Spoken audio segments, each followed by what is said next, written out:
오늘은 기초에 대해서 얘기해 보겠습니다. 기초에는 뭐 예전에 얘기했듯이 독립기초, 줄기초, 온통기초 뭐 이런 것들이 있죠. 팽이기초도 있고 그렇습니다. 팽이기초 이런 거는 이제 신공법으로 나온 것들이고, 보통 이제 독립기초, 줄기초, 온통기초는 매트기초라고도 합니다. 그래서 시공성이나 이런 편의성을 봐서 매트기초를 많이 씁니다. 그래서 주택에서는 보통 주택에서 할 때는 이 매트기초가 보통 이제 500에서 600 정도 두께로 합니다. 그래서 이런 물론 이제 구조 계산을 해봐야겠지만, 건축 계획을 잡을 때는 감을 갖고 합니다. 감.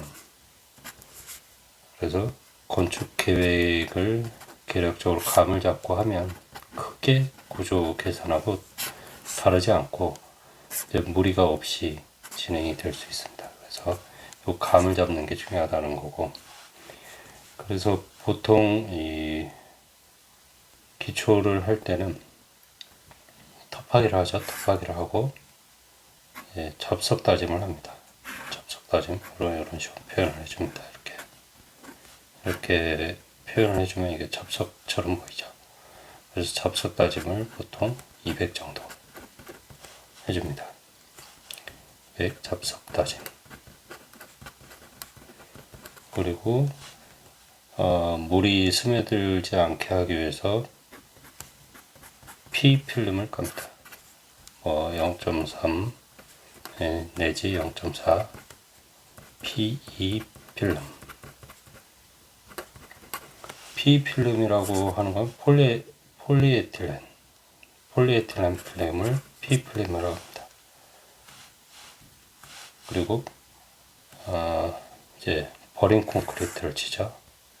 버린 콘크리트를 치면 보통 50 정도 칩니다. 50 버린 콘크리트. 버린 콘크리트는 말 그대로 이제 버렸다 하는 건데, 이제 버렸다고 해서 쓸모가 없는 건 아니고요. 여기에 먹줄을 놓습니다. 먹줄을 놓기 위한 기초가 되는 겁니다.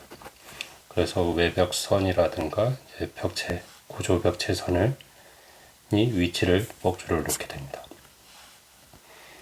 그리고 이제 철근배관을 하고 이제 매트를 치죠.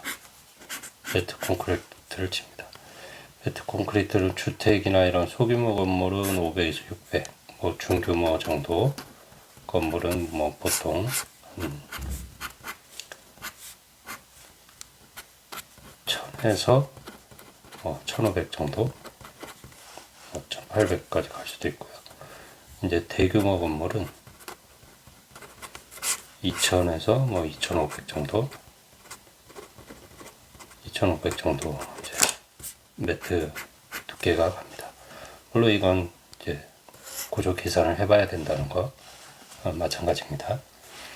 그리고 이게 최하층 바닥이다 그러면 이제 이 방수를 하고 이런데 이렇게 집수정을 설치를 할 수 있습니다. 집수정을 설치를 하게 되면 이제 배수판을 설치를 하죠.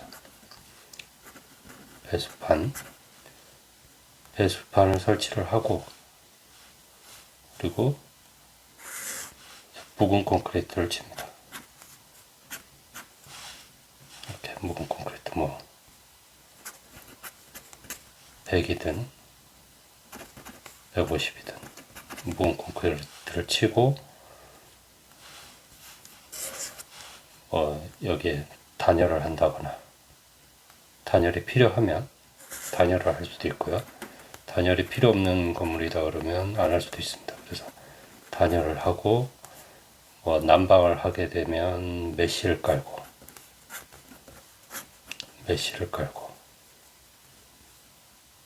그리고 이제 모근을 치고 메쉬를 깔고 여기 저 난방 배관을 하고 모근을 칩니다. 이런 식의 구성을 하게 됩니다. 그리고 이제 만약에 이 기초가 이 기초가 그 저면이 기초 저면이 안정되지 않은 물은 토질에 앉혀지게 되면 이 파일을 박아서 이 연암층이라든가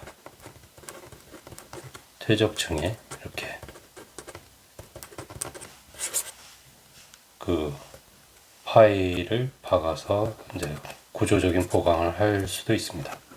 그래서 일반적으로 건축물이라고 하면 실제로는 이렇게 지하가 보통 있죠. 이게 건축물이면 지하에서 이렇게 토합이 있습니다.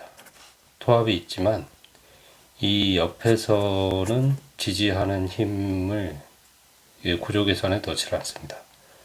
그래서 이 바닥에서 이렇게 서 있는 힘을 보통 이제 구조 계산에서 넣고요. 그렇다고 보면 이제 만약에 이렇게 뚜껑이 이렇게 서 있다 그러면 이렇게 서 있을 수 있도록 바닥 구성을 해주는 것이 구조입니다. 만약에 이게 이렇게 서 있지 못한다 그러면 이거는 구조로서의 역할을 못하는 거죠. 제가 이제 쓸 수도 있는데 잘 안 써지네요. 어쨌든 이게 이렇게 되면 구조적으로 불안정한 거고 이건 구조적으로 안정된 건물이 되는 겁니다.